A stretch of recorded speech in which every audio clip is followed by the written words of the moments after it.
All right, everyone, welcome to practice. I'm so happy to see so many of you here. Um, Welcome to those who are new to practice. This is Medicine Buddha. This is going to be a guided practice, and you don't need anything except for a really great imagination and a willingness to hear me go off on rants about the Matrix. But to be fair, I haven't mentioned the Matrix in probably 2 months. So maybe not, anything about the Matrix. Um, so feel free to introduce yourself in the space, in the chat, um, as well. I just like to know who's in. And maybe in about a minute or so, we can do prayer requests as well. So just any prayer requests for anything or anyone um, as well. So it's good to see everyone coming into the space. Happy May or whatever. Tonight, I'm going to introduce a third mantra. Um, and it's not even a mantra that I made up. So it's like win-win. However, you know, it is a mantra from a completely different tradition. Not completely different, um, but it is a mantra associated with healing. So I'll get into that in just a second. Let people continue to arrive into the room. Let's see what else is happening. Any questions? Just a reminder, it goes into ask a question to the ask a question tab at the bottom. If there are any questions that some of you may need answered before we do practice, you can go ahead and post those now as well. If you can't possibly practice without knowing the answer to this, or at least the version of an answer that I'm going to give. So I'm just offering incense as well. Just some scent offering.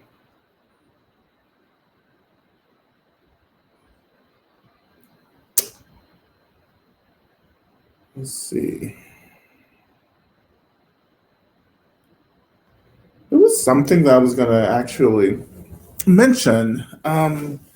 It's literally been on my mind most part of the day at least. And now it's just like completely gone. And I don't remember what it was. Something I was going to mention. Um, just don't remember what it was anymore. I think it was something about activism. Um, it'll come to me at some point.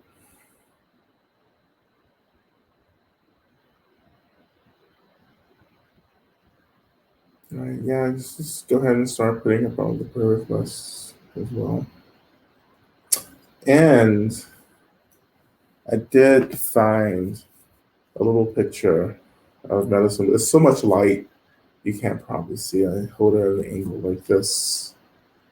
Maybe hold it closer now you can't see it. It's a little card of medicine Buddha that I found doing some cleaning. But you can find images of medicine Buddha online as well. Um,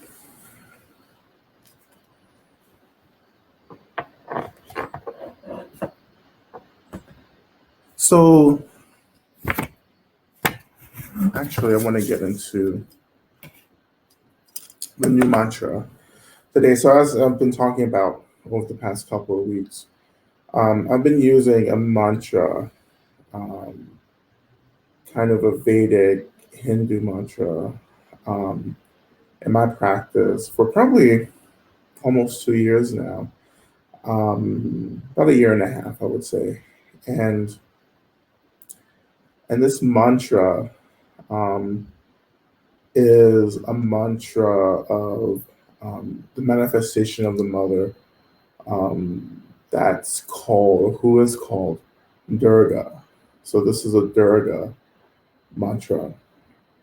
It's Om Dum Durgaye Namaha. Um, and so this particular mantra, coming out of Durga's worship, is very much related into the experience of healing.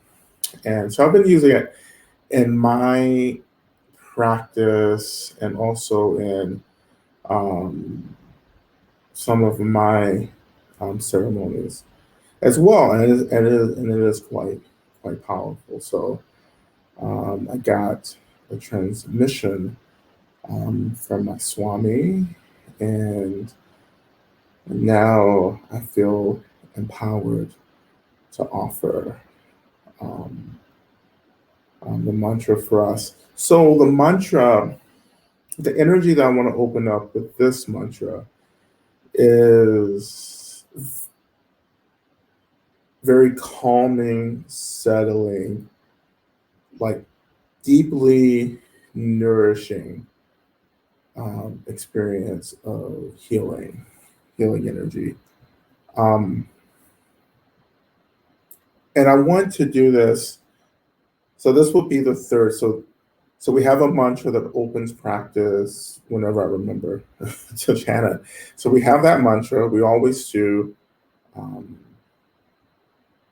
Medicine Buddha's main mantra, and Durga's mantra we'll do at the very end. Um, so like at the very end, like we usually go through the visualization, which really it's moving through breath, imagining something, prayer requests and so forth. And then we usually let all of that go. Um, in Vajrayana, we call that completion. We complete it by dissolving the visualization. And then at that dissolution is when we'll do Durga's mantra and Durga. And so again, the energy is just kind of settling. And in the visualization that I want us to do is just a very simple, calming visualization where we imagine blue light kind of radiating from our heart centers. Of course, the heart center or the heart chakra is green in color, you know, um, but we can still imagine radiating blue. Blue, again, like settling, like a gentle, like radiation of blue light from the heart center. Um, the calming effect of water, the ocean or the sea. That's kind of what I'm going for here. And I mean, it's better, of course, if we did mantras together, we could hear each other, or if we're in the same space. But if you want maybe to be in the same space with me chanting mantras, there are two retreats on the books. One up in New Hampshire at Wonderwell Retreat Center, uh, and that's in August. So you can go to Wonderwell or naturaldharmafellowship.org or naturaldharma.org is the website to maybe see about attending that retreat. I have another retreat that's booked for Southern Dharma in outside of Asheville, North Carolina. That's going to be in December.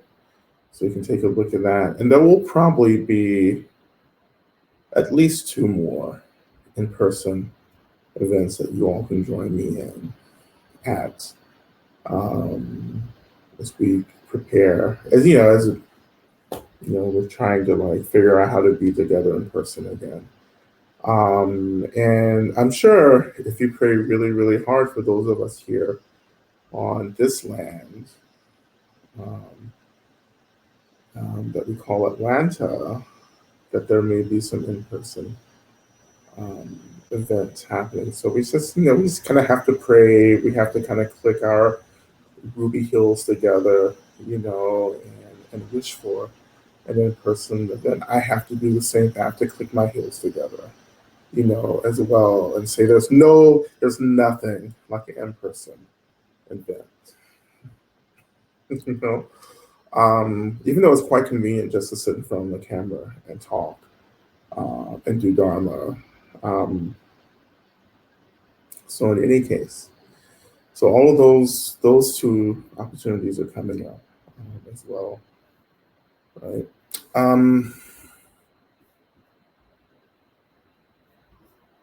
so Dum Dure Namaha. Um, and this is a very, again, so medicine boot, I can get it kind of revved up. I can just kind of just buzz right through that. But with Dura's mantras, it's gonna be just a really, I feel like it's just a pulsating, slow, kind of deep settling. Like Dum Duraye Namaha. Dum Duraye Namaha. Doom Dogaye. That's incredible. I didn't even tell anyone the mantra, and there it is, right there. Go team. So Doom Dogaye Nama. That's actually a little too fast. It's Doom Dogaye Nama. Doom Dogaye Nama. Doom Dogaye Nama. Dum Duraye Namaha. Dum Duraye Namaha. Dum Duraye Namaha. Dum Duraye Namaha. Dum Duraye Namaha. So I actually have been chanting Buddha's mantra way more than I've been chanting medicine Buddha's mantra, particularly in times where I've been really, um, just not well, with health issues. Like this has been the mantra that I've been actually working with more again. So, Durga is it's identified as being one of the most powerful um, manifestations of the mother. Now, in Buddhist Tantra, we get into dualities around peaceful and wrathful, which is a huge thing. Um, I tend to kind of practice from the wrathful side of things, and wrath means, in this context, just this really intense compassion, right? So wrath is like the kind of compassion that's so precise that it feels aggressive. That's what we mean by wrath in Tantra, in Buddhist Tantra. Like it's so on point, right? That it just feels like miserable, you know, because it cuts through ego, it cuts through aversion, and gets to a point, and our ego says, well, we're not ready for this, whatever it may be. Um, but it happens, right? And wrath just doesn't happen, you know, wrath isn't something that like we can just say, oh, I'm going to be wrathful right now. It just doesn't work like that. Wrath is the expression of deep, deep clarity, like precise clarity. Like that's where wrath comes from. That's the root of wrath: precise clarity, precise wisdom. That everything is revealed very clearly. You know, um, someone who is expressing wrath towards someone else.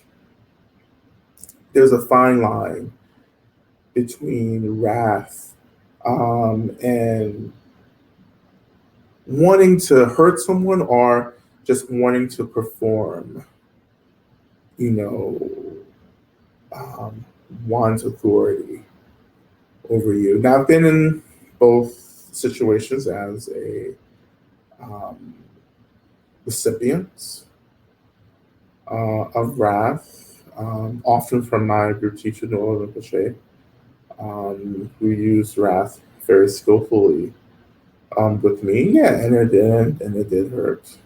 Um, but it was what needed to be said in the moment, and it created a lot of openness and spaciousness, and it helped me to see things about myself that I needed to work on in order to be a better practitioner. Now, I've also been a recipient of wrath that didn't work, you know, and from a teacher, and not my teacher, but a teacher that I was, in interaction with. And that experience of wrath did not work well. It worked so well that I am no longer interested in being in any relationship with this teacher anymore. That's how well it worked. It worked as a repellent to create a boundary.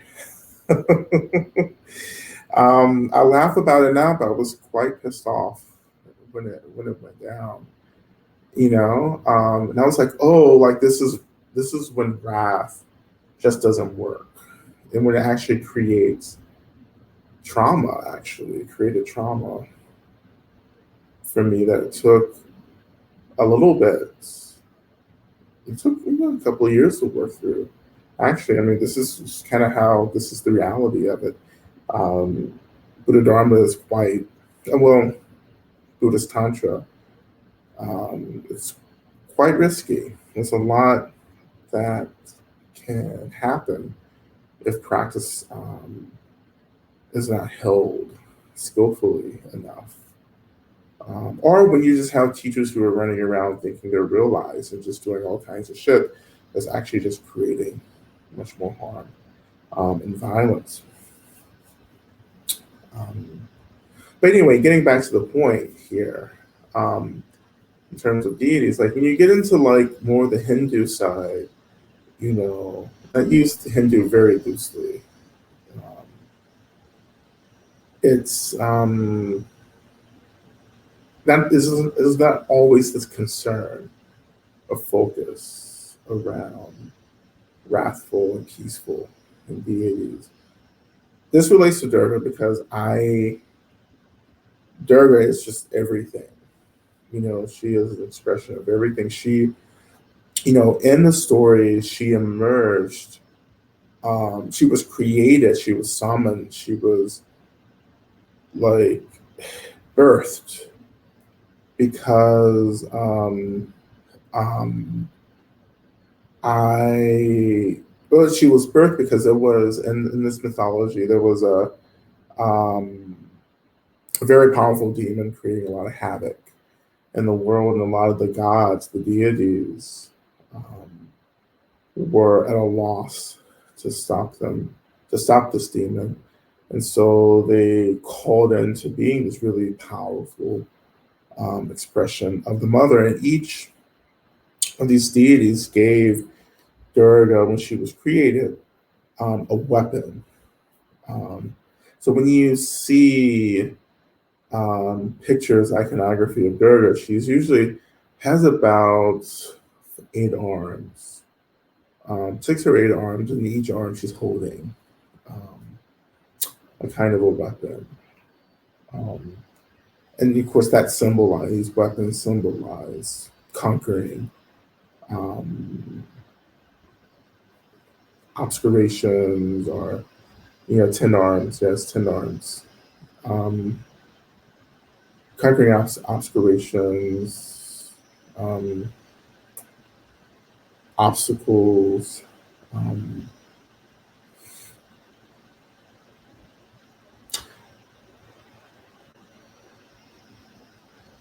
so it's really,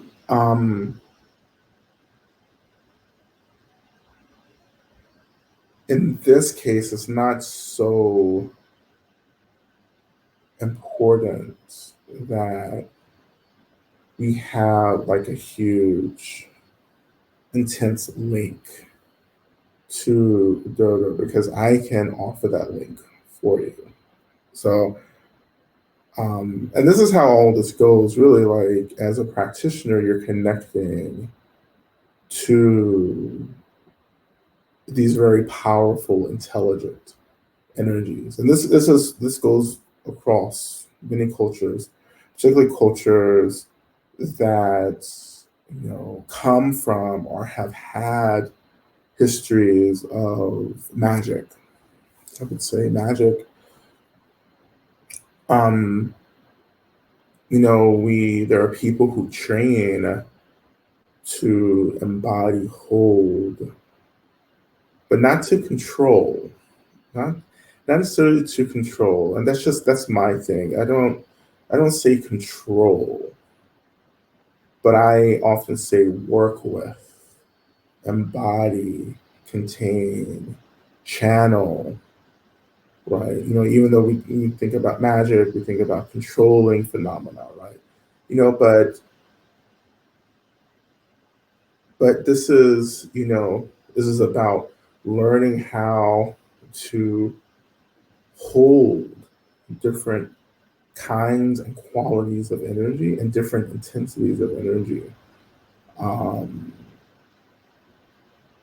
and so of course, I've been able to do that, particularly with Durga, particularly with a lot of deities.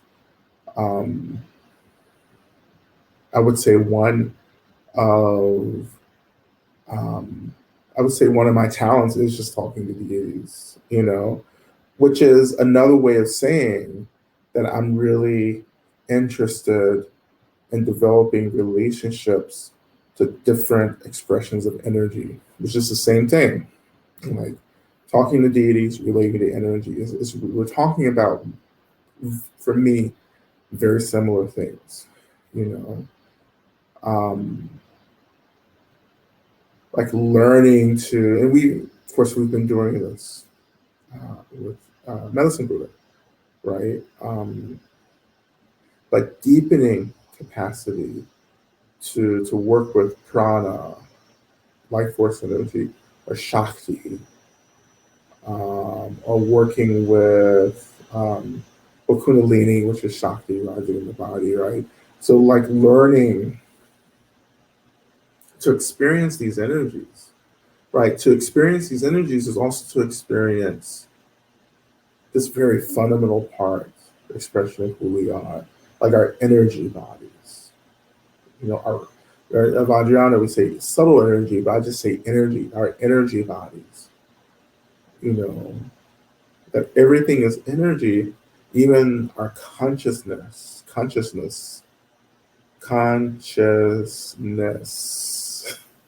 is energy that's intelligent, energy aware of itself. Um,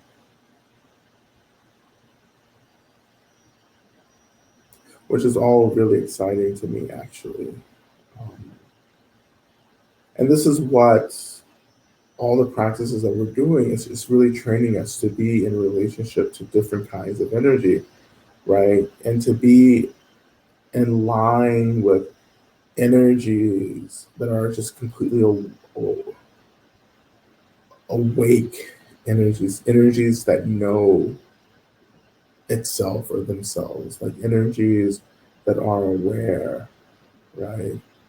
Um, Durga and Medicine Buddha arise out of the same intelligent energy, um, this intelligent consciousness. They arise out of emptiness themselves, and we, also a part of this too is understanding, as we talked about before, is that it's not just these kinds of wisdom deities, really strong conscious energies that are rising as deities. It's not just them that we're working with. We're working with what I call their retinues. And a retinue is all these other kinds of energies, or another way of saying all the worldly deities and other kinds of beings who have allied themselves with a particular enlightened or awakened energy, because they're training also to awaken in the same way this energy has awakened. Um, and so when we practice, again, with Medicine Buddha, we're also practicing with countless other beings who are working to awaken, who are also embodying healing, right? When we talk about Durga, it's the same thing. We're working with her retinue of, of other beings and energies that are also moving towards awakening as well. So when we pray to Durga, we're also beginning to pray to worldly deities. In the same way, when we pray to Medicine Buddha, we begin to pray to other worldly deities, including worldly deities connected to our ancestors, deities connected to the land that we're living on, deities connected to other practices that we may have been doing in the past, or other practices that we've done in past lifetimes. When we make a connection to a deity in one lifetime, it doesn't disappear. The next lifetime, you maintain these connections. That's why it's so easy for many of you to come into Medicine Buddha. That's why it's easy for many of you, to come into Durga um, as well, because you've been practicing with these energies, these beings, or these entities, or whatever you want to call them in your practice for a while. Um, so when I do, and there, and to say there are certain worldly deities that I just don't get along with, and that's as worldly. That's a very, that's as worldly as it sounds. Like I literally, there are deities that I just like. We don't like each other. Like it's literally, I can feel that, you know, um, as well. So you deal with that, and that's the consequence of worldly deities. They're still attached to ego, right? So you have to be careful, right? If you don't, you have to be careful if you're vulnerable, right? And this is why we have traditions of deity practices across many spiritual paths. And these, I'm not just talking about good deities, talking about not so good deities, or the really ambiguous ones as well, which is another class of deities where it's just like, you know, they may be helpful today, tomorrow they may not be so helpful. you know? Because just like us, every day is different, or things change from moment to moment, and sometimes they just don't want to help you out. Other days they do. Of course, that's different from the extreme deities, where on one hand you have the deities who are just committed to helping, to getting people free, to doing whatever they can to be a benefit. In the other extreme, there are beings like demons, for instance. Not, I don't want to open up that can of worms. I'll just say this, like, beings, forces who are just committed to harm, you know, to disruption, whatever, right? Um, the field of these deities is quite vast, it's quite limitless. And again, this is why the seven homecomings practice is really important for us to take seriously if you're doing that practice, because it is a magic that's building protection for you. Like it's training you to call, it's training you to one, ask for what you need, to intentionally surround yourself with love, white light, whatever, however you want to phrase that for yourself, right? But building barriers around you and others that actually protect you and protect your space. Right? You should never do, I mean, this is built into Buddhist Tantra as well, into Vajrayana. Like all this is built in. Like this is a complete system, right? But you shouldn't start practice um, without, strong intentions, without, a clear intention, specifically a clear intention to be of benefit. Because that magic just slides down the slope when you're not clear about intention. I mean, it slides down the slope towards something harmful. That's what I mean. Like it doesn't get weaker. It can get weaker with a weaker intention, but if the intention isn't clear and solid and based on really trying to help yourself and help others be well and free, then it just opens up the space, the practice, the ritual for any other number of factors that can come in. Um, so strong intention, asking for support, asking for guidance. Um, as we talked about a couple of months ago, choosing light, right? Choosing the lights. Um, and if you don't do anything else, like I live, all this sounds really like basic, and I know, you know, it sounds really basic and common sense, maybe for some of us, but it actually, once I started taking a lot of this seriously, I really realized that I actually had to get clearer. I just couldn't just assume that everything that I was doing was about the benefit, you know. So I had to really start learning how to choose uh, the light, or choose clarity, or choose love, choose compassion. In my practice, I just say light, which is wisdom, right? Symbolizes wisdom. But I choose the light because it's so easy to slide into the darkness of things. You think you're helping, you think you're doing what you're supposed to be doing, but you're really just actually just creating more chaos for yourself and for others. Like you have to choose the light. Every day you wake up, you say, I am choosing a light today. Like I'm choosing clarity, I'm choosing compassion, choosing love. I am not going to choose to be petty. I'm not going to choose to be super dramatic. I'm not going to choose revenge, you know. I'm going to choose the light, um, because this is the nature of spiritual warfare, is that you have to get clear about what side of this you're on. And, you know, and I know that we're supposed to be non-dual and non-binary, um, and we can't get there unless you're choosing a wisdom. Like wisdom is the only door into the exhaustion of dualism, of binaryism. You know,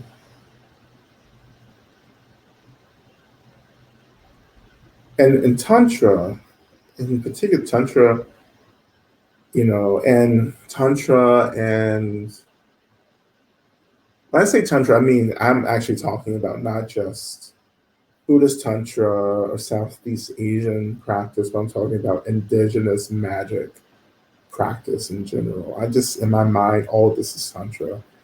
Um, when you're engaging in Tantra, maybe some of the practices do look kind of dark. Like, I get that, you know. Um, but that's part of the skillfulness of what we're working with right now, is that, like, something doesn't have to look like the light for it to be the light. And this brings me actually back to wrathful beings. Actually, it actually brings me to Kali as well. I have a big Kali. Um, I actually have a couple of Kali things. I have a Kali painting. I have a Kali statue. I have a big like wall hanging of Kali, which is very detailed. And Kali is just like, forearms, severed heads, blood everywhere. Which is kind of tame for wrathful depictions in Tantra. Um, but looking at those images, you're like, how can this possibly be on the side of light? Because this image is, on one hand, a symbol related to the ways in which we have to be in relationship to, well, ego. You know, like you have to. There's a force that we generate to confront the intensity of ego, or the intensity of disbelief in an autonomous self. Like you have to get, like there's, and you can't be passive to dissolve fixation to ego. You have to, there's a lot of energy that we're throwing at. So when you see wrathful pictures, which is very graphic, wrathful deity pictures, that's what's being depicted. It's warfare against the violence of intense self-identification, right? But also knowing that the point of this isn't to erase the ego. The point of this is to understand the illusion of ego. And when you understand the illusion of ego, then you have agency as to how you can be in relationship to it. Right now, many of us don't have agency in terms of our ego. Like we're just habitually fixated, in and around the sense of self, right? But what we're trying to get to again is the agency of choosing how we want to be in a relationship to the sense of self that's founded on realizing the nature of ego, right?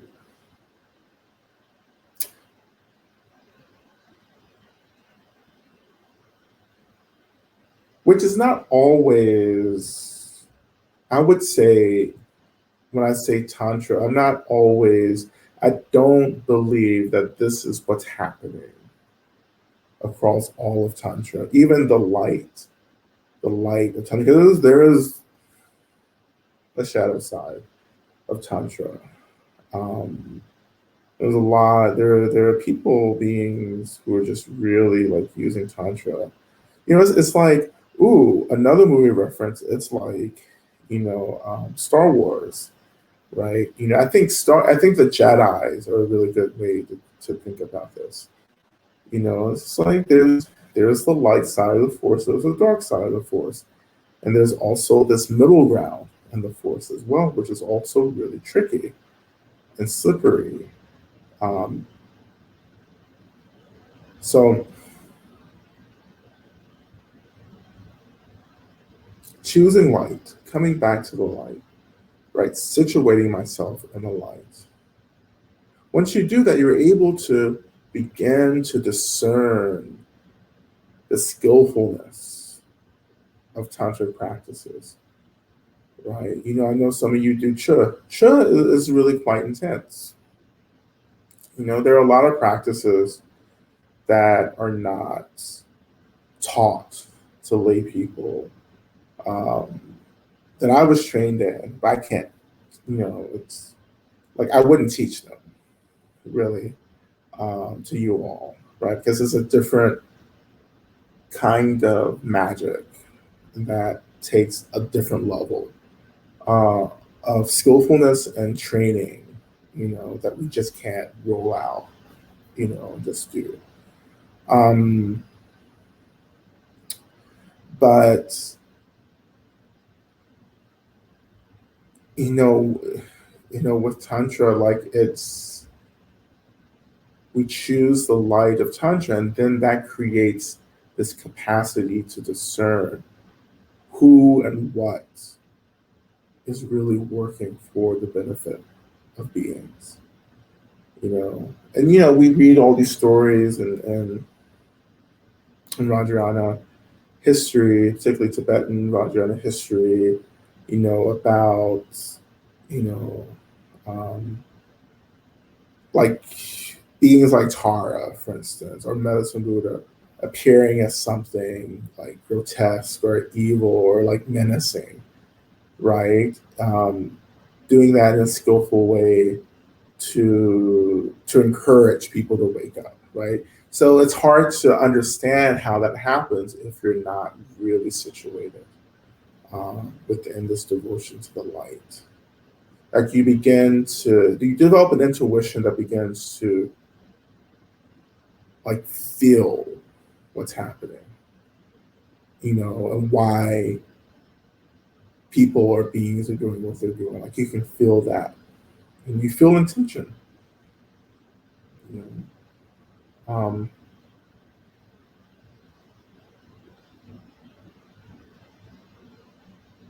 like I said, I've told some of these stories before in the past, but I've definitely met people who were like really good people, like really great people, nice, kind, who were really practicing, who thought they were really practicing, like on the light side of magic, but who were actually just quite actually honestly opening themselves up to like the dark side of the force. Um, and of course, my golden rule, I'll just share this with you. I probably already said that stay away from Ouija boards. This is like you can't, like, you cannot bring a Ouija board around me. I will like flip out. That's like the fastest way to get into trouble, with beings is to pull out a Ouija board. Like, don't call me when you open something up and can't put it back. Don't do that. You have to learn your lesson. you know. So no one, no Ouija boards, no Ouija boards, none of that. Um, that's really just like my pet peeve as well. Um, Also, my other pet peeve is like people blasting music out of the cars that I don't want to listen to. Now, I'm not saying that like I don't ever want to listen to people blasting music. It has to be music that I like. So that's a pet peeve. Like you need to be blasting music that I like, not trash music. So that's another pet peeve. But there's probably way more pet peeves as well. Um, okay, so we're thinking lights. We're thinking lights. And whenever you find yourself in trouble, yeah, I would say the spiritual kind of trouble, you know, um, come back to the light, like come back to the seven homecomings, come back to visualizing light, particularly white light. If you're like, I don't know, having a nightmare, and if you start, if you get some experience of lucid dreaming, like go to the lights, right? Always generate the light, the brightness, the clarity, right? Um, Call in the beings that you need. Always ask for help, right? That's a golden rule of mine. Always ask for help.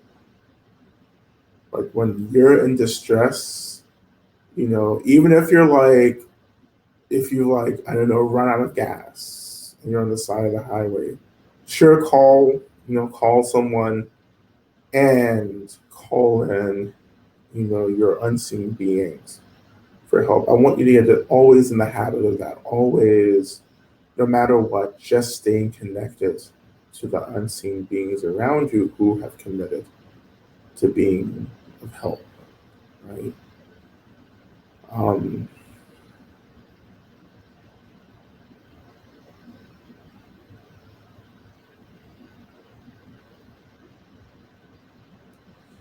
so let's just get into our practice now, right?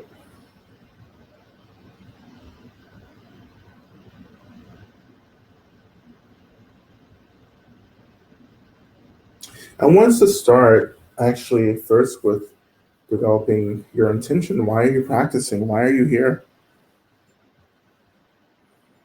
You know, who do you want to help with this practice?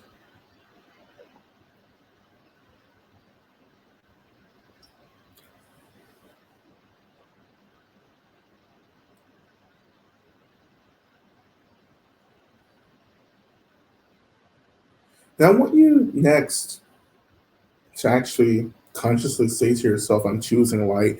And, if you can't say it out loud as well, I am choosing the light. I am on the side of light.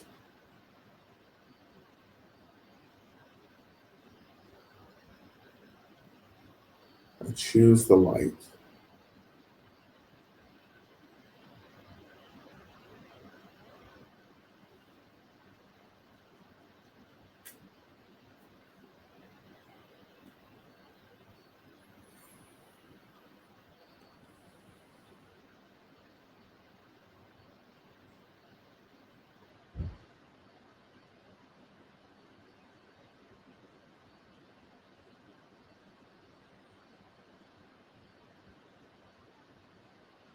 And I want you now to really actually start calling in your help, your being. So you can move to the seven homecomings practice as well.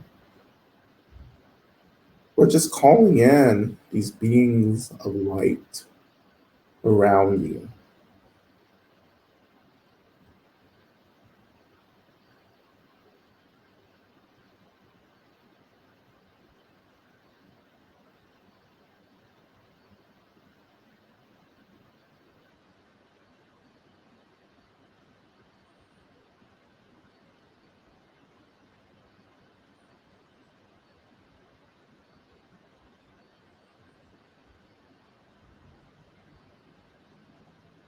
And just imagine that they're just gathering around you. Of course, if you're new to this practice, I just want you to imagine just like opening your awareness, like your awareness opens, you become aware of everything around you.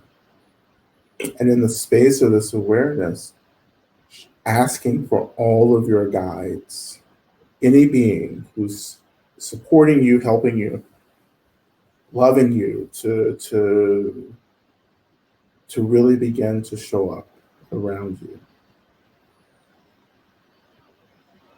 And for me in my practice, I know that they're always there as well. But initially, I think many of us just have to like just go through this process of like opening this space up for ourselves when in fact the space is already there. So over time, the practice becomes either a simple turning our minds to the energy of these things around us, or the practice is just always staying connected to the energy of these beings, always feeling that guidance and protection.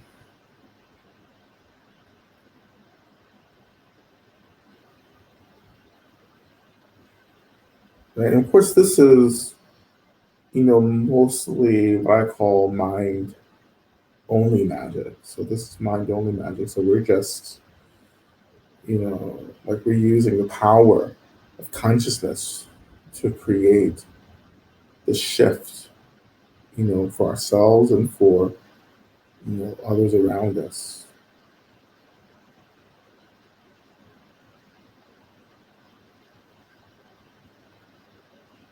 So summoning all these beings, opening to all the beings around us who are helping. including, if you're moving the seven homecomings, especially the consciousness of the earth, the consciousness of plant, consciousness, consciousness of plants.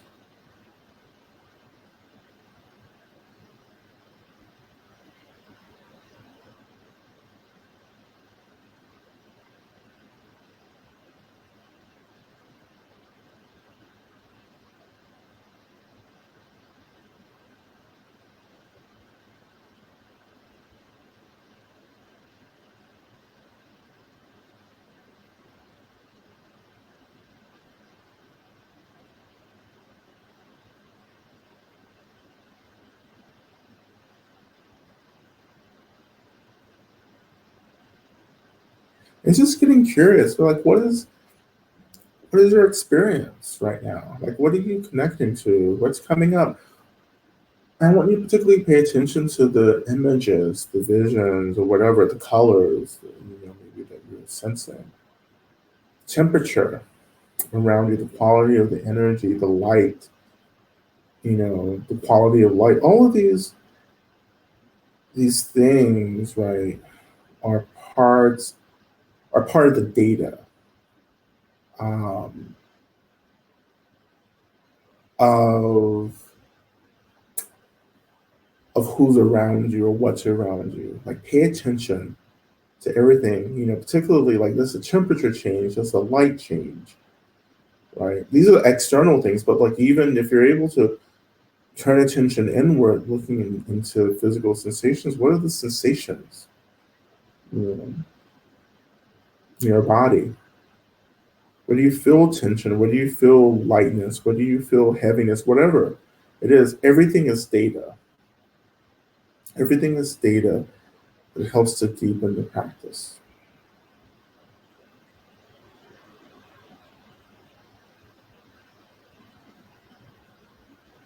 And for me, my experience is just a lot of space. Space is like my key piece of data experience, right? This experience is just like open, fluidity,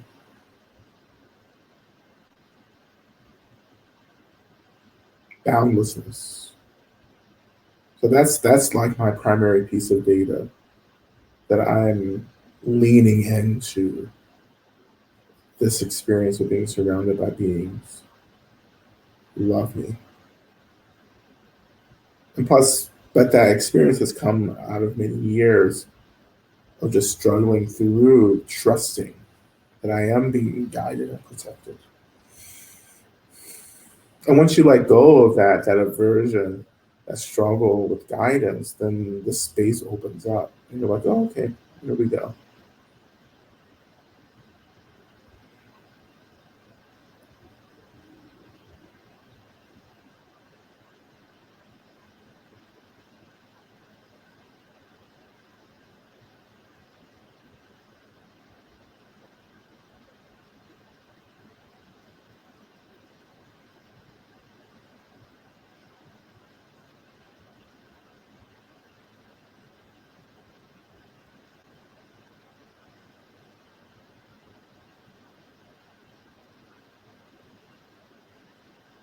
So I want to continue and do the first. So we're going to evoke the first of our mantras. Om Mila Sange Kino Soha. So Minla Sange, Medicine Buddha, Kino, to know, to think, but translating that word into what you need for Medicine Buddha. So what do you need right now? You need to be healed, you need to be seen, you need to be held. So depending on what you need, the mantra becomes uh, like evoking, begins to evoke the need that you're naming in this moment. So Om Mela Sangye Kino. So we're just gonna chant this just a few times together. And we'll begin.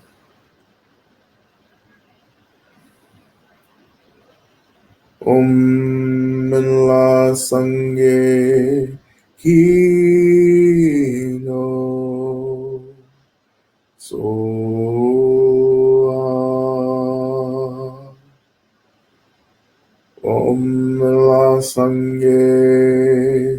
Kino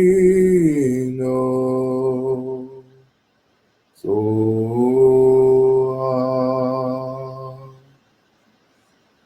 Om La Sange Kino Soha.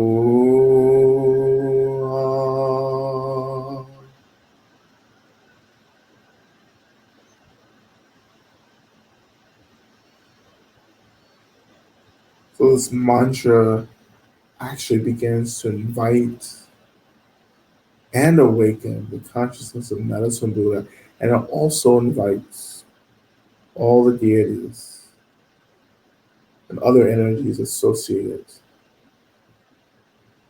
with Medicine Buddha, part of Medicine Buddha's retinue. So all these healing energies are beginning to arise for you in your space, in your body.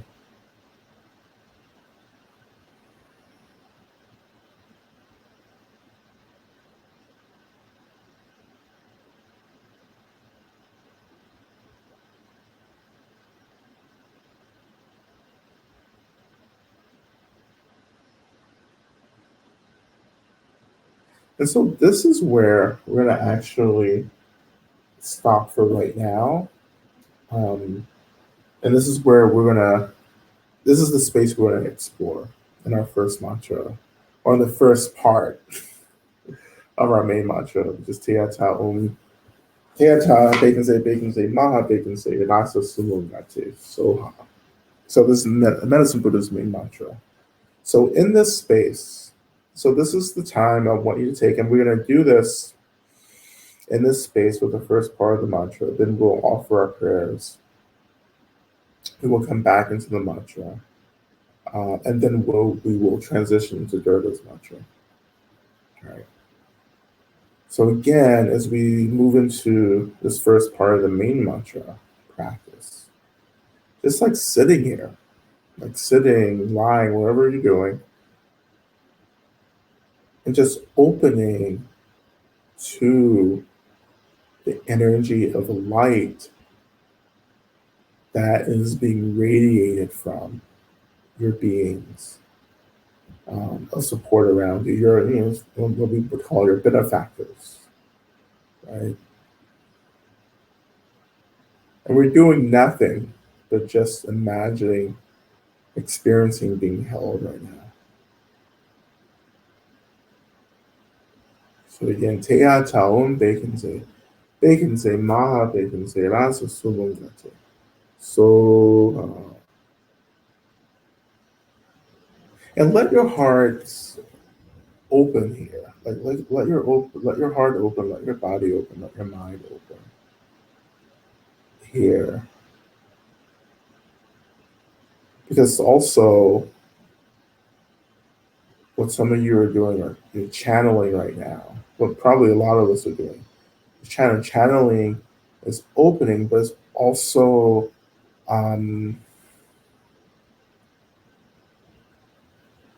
revving up vibrational energy, right? So you're kind of,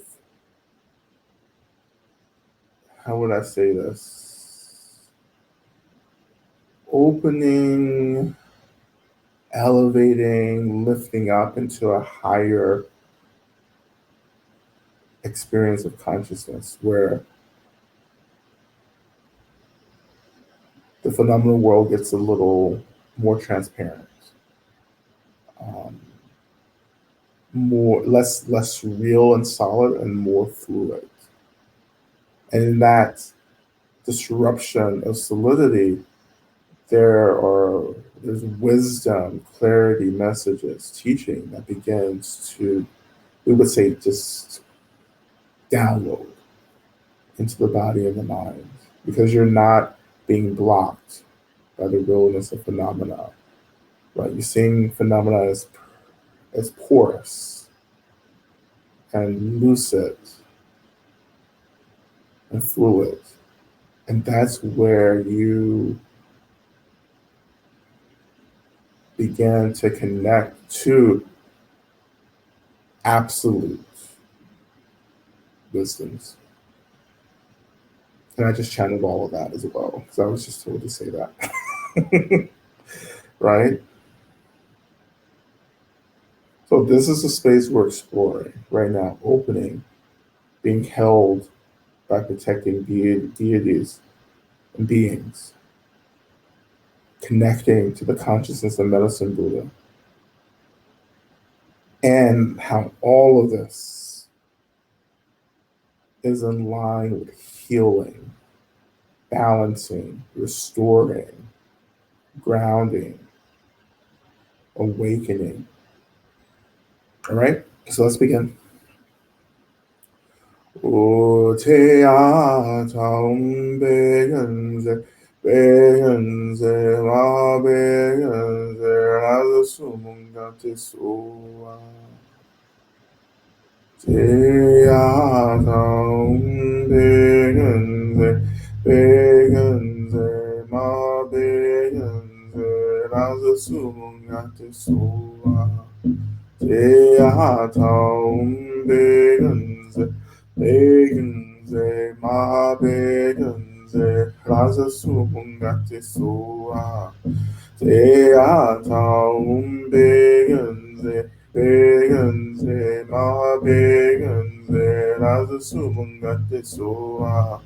Te ata begenze, begenze, ma begenze, raza subungate sua. Teata begenze, begenze, ma begenze, raza subungate zoa. Teata begenze, begenze, ma begenze, raza subungate zoa. Teata begenze, begenze, ma begenze, raza subungate zoa. Teata begenze, begenze, ma begenze, raza subungate zoa. Teata begenze, begenze, ma begenze, raza subungate zoa. Teata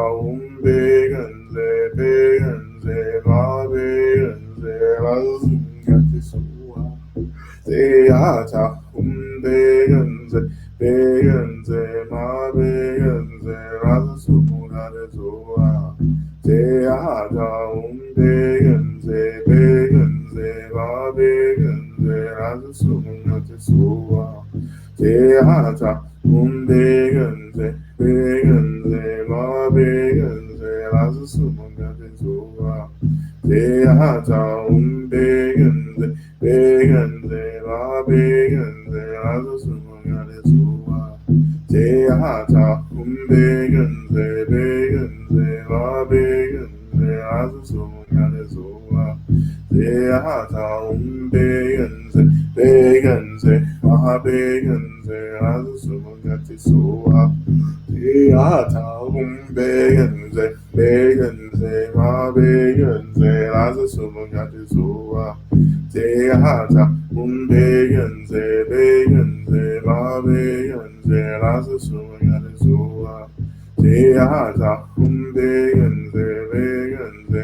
begenze, raza subungate zoa. Teata begenze, begenze, ma begenze, raza subungate zoa. Teata begenze, begenze, ma begenze, raza subungate zoa. Teata begenze, begenze, ma begenze, raza subungate zoa. Teata begenze, begenze, ma begenze, raza subungate zoa. Teata begenze, begenze, ma begenze, raza subungate zoa. Teata begenze, begenze, ma begenze, raza subungate zoa. Teata begenze, begenze, ma begenze, raza subungate zoa. Teata begenze, begenze, ma begenze, raza subungate zoa. Teata begenze, begenze, ma begenze, raza subungate zoa. Teata begenze, begenze, ma begenze, raza subungate zoa. Teata begenze, begenze, Begenze, Ma Begenze, Rasu Magade Soa, Deata, Begenze, Begenze, Ma Begenze, Rasu Magade Soa. Begenze, Begenze, Maha Begenze, Ramagatisua, Begenze, Begenze, Maha Begenze, Rasumagatisua, Begenze, Begenze, Maha Begenze, Rasumagatisua, Begenze, Begenze, Maha Begenze, Rasumagatisua, Teata Begenze, Begenze, Maha Begenze, Rasumagatisua. Teata Begenze, Begenze, Maha Begenze, Rasumagatisua. Teata Begenze, Begenze, Maha Begenze, Rasumagatisua. Teata Begenze, Begenze, Maha Begenze, Rasumagatisua. Teata Begenze, Begenze, Maha Begenze, Rasumagatisua. Teata Begenze, Begenze, Maha Begenze, Rasumagatisua. Teata Begenze, Begenze, Maha Begenze, Rasumagatisua. Teata Begenze, Begenze, Maha Begenze, Rasumagatisua. Teata Begenze, Begenze, Maha Begenze, Rasumagatisua. Teata Begenze, Begenze, Maha Begenze, Rasumagatisua. Teata Begenze, Begenze, Maha Begenze, Rasumagatisua. Teata Begenze, Begenze, Maha Begenze, Rasumagatisua. Teata Begenze, Begenze, Maha Begenze, Rasumagatisua. Teata Begenze, Begenze, Maha Begenze, Rasumagatisua. Teata Begenze, Begenze, Maha Begenze, Rasumagatisua. Teata Begenze, Begenze, Maha Begenze, Rasumagatisua. Teata Begenze, Begenze, Maha Begenze, Rasumagatisua. Teata Begenze, Begenze, Maha Begenze, Rasumagatisua. Teata Begenze, Begenze, Maha Begenze, Rasumagatisua. Teata Begenze, Begenze, Maha Begenze, Rasumagatisua. Teata Begenze, Begenze, Maha Begenze, Rasumagatisua. Teata Begenze, Begenze, Maha Begenze, Rasumagatisua. Teata Begenze, Begenze, Maha Begenze, Rasumagatisua. Teata Begenze, Begenze, Maha Begenze, Rasumagatisua. Teata Begenze, Begenze, Maha Begenze, Rasumagatisua. Teata Begenze, Begenze, Maha Begenze, Rasumagatisua. Teata Begenze, Begenze, Maha Begenze, Rasumagatisua. Teata Begenze, Begenze, Maha Begenze, Rasumagatisua. Teata Begenze, Begenze, Maha Begenze, Rasumagatisua. So turning our attention to our prayer requests, and as usual, again, practicing another intention of calling in again, or alerting, beings of light, um, that we're entering into space where we're offering our needs for ourselves and for others and asking them on our behalf to fulfill these needs, these wishes, these desires, only for the benefit of beings. Again, only for the benefits, not to get revenge, but for the benefit. May we all be free. May we all transcend suffering. Right? May we all get what we need to be well. Right? This is how we choose the light in prayer. Right? So calling in again all the Buddhas, the Bodhisattvas, the Dharma protectors, the angels, all expressions of the Mother, and all expressions of the Father, right? All expressions of God, calling in all the elements, especially the earth element, and all beings who are aligned with the work of liberating all beings. We ask you to hear these prayer requests and to work on our behalf to fulfill the needs that we're offering in our requests.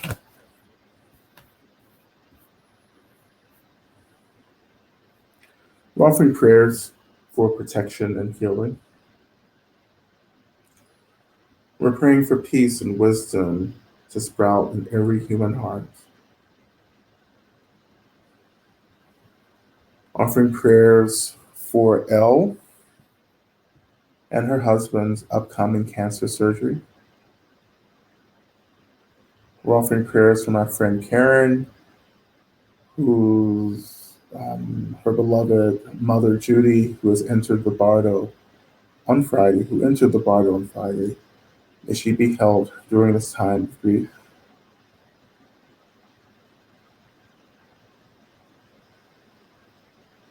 Prayers that clarity comes to all. Offering prayers tonight for Angela, Patricia, and Heather, and all who are struggling with their health. Prayers for Mary, who is grieving the loss of her father. Gratitude for you all in this practice. Thank you to all practice leaders and teachers.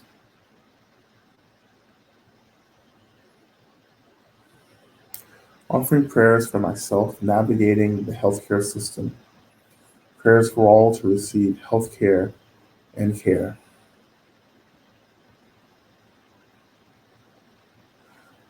We're offering prayers for Rachel Patipada recovering from painful joint replacement. Offering prayers for Rishi in Nina's good health, for Bhumima and all that they do and hold. For Itzbeth breaking generational ties, for myself, my health and well-being, and my process of leveling up. For all beings who are suffering, for reconciliation, transformation, for ancestors and elders.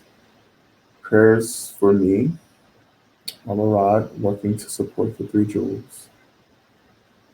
Offering prayer for our beautiful Mother Earth, for healing for her and all beings who depend on her. Offering prayers for my elder friend Irma, who is in great pain and going into surgery soon. Offering prayers for protection for my daughter, Luciana, for Malu, who was let go from her new job and faces a lot of uncertainty, for Piper Rose, healing with cancer. Offering prayers for my grandma, who has been bedridden for more than a week. Offering prayers for my friend, former Bob, who just had multiple strokes, can't walk without falling, and is trying to get his crops in the ground. We're offering prayers for friend C, who is experiencing mental health and disability issues, and F, who is going through a breakup and death of a family member. Offering prayers for myself, going through separation after 9 years. Offering prayers for Janine as she cares for elderly parents while providing services to disadvantaged seniors in her job and maintains her marriage.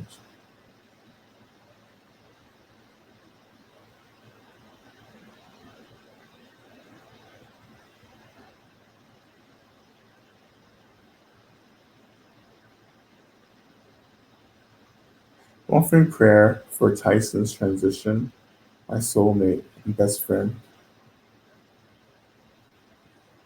Offering prayers for Alex and Laura.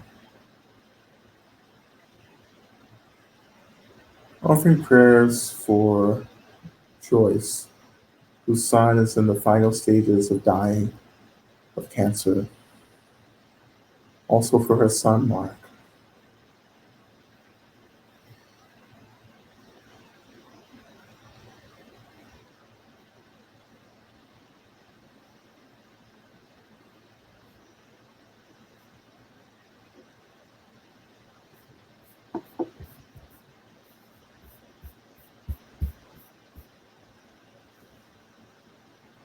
I want to offer prayers for the safe transition and for a returning to the arms and the embrace of the mother for Swami Anjani, Swami, my lineage, offering prayers for Mike, for Patrick, for Jonathan passing through the bargain, and offering prayers for all beings to have access to the resources that they need to be well and happy and connected. Offering prayers for the disruption of all systems of violence, including war and patriarchy and ableism and all the systems that create harm for so many of us.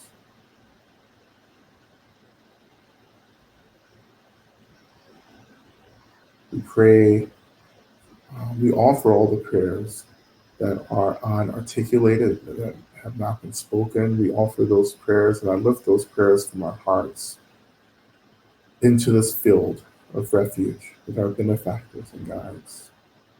May we all be free as quickly as possible. May we all attain enlightenment sooner than later. As we move back into the last part of the main mantra, just practicing offering the concerns, the anxiety, the worry into this field of unconditional care that we've cultivated and awakened. It's letting go and allowing all the beings around us to hold these needs and to trust them to work on our behalf to bring about what we so need to see for ourselves and for others. We're back into our mantra. Oh, Jaya Taum Begenze, Begenze, Ma Begenze, Razasum Gatisu. Jaya Taum Begenze, Begenze, Ma Begenze, Razasum Gatisu. Jaya Taum Begenze, Begenze, Ma Begenze, Razasumungate Sura. Teatong Begenze, Begenze, Ma Begenze, Razasumungate Sura. Teatong Begenze, Begenze, Ma Begenze, Razasumungate Sura. Teatong Begenze, Begenze, Ma Begenze, Razasumungate Sura. Beatam, Begenze, Begenze, Ma Begenze, Raza Subunati Sura. Beatam, Begenze, Begenze, Ma Begenze, Raza Subunati Sura. Beatam, Begenze, Begenze, Ma Begenze, Raza Subunati Sura. Beatam, Begenze, Begenze, Ma Begenze, Raza Subunati Sura. Beatam, Begenze, Begenze, Ma Begenze, Raza Subunati Sura. Beatam, Begenze, Begenze, Ma Begenze, Raza Subunati Sura. Beatam, Begenze, Begenze, Ma Begenze, Raza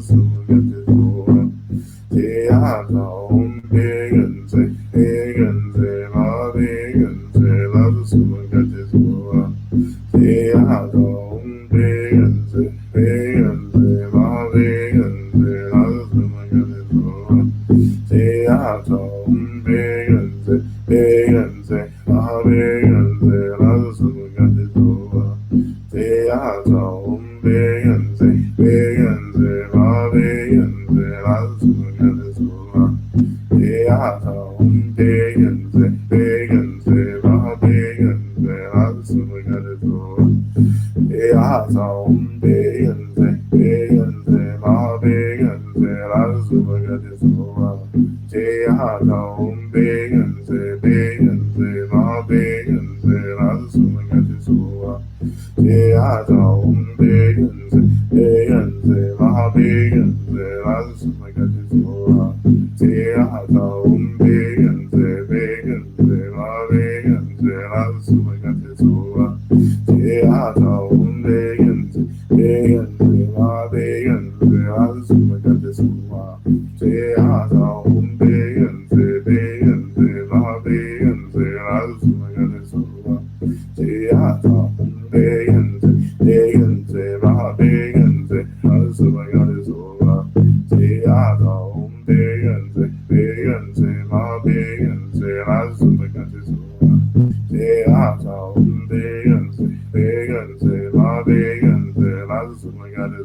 Just letting out a breath.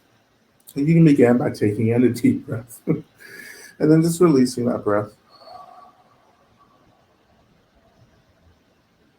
We're releasing the tension, the tightness, the anxiety, all the anxieties about the world, from climate anxiety to war anxiety, everything, releasing it in the out breath into this field of support around you.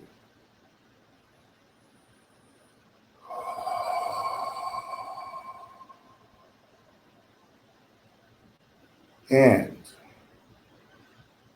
not only are we releasing this tension or anxiety for ourselves, we can also imagine releasing the anxiety of all beings through this out breath.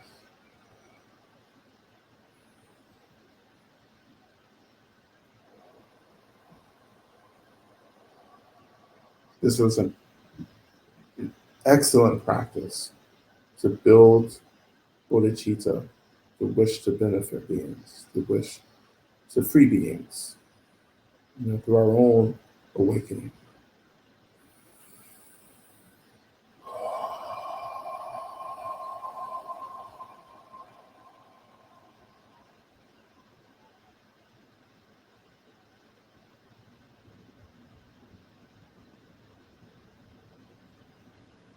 Now turning back to Durga's mantra now.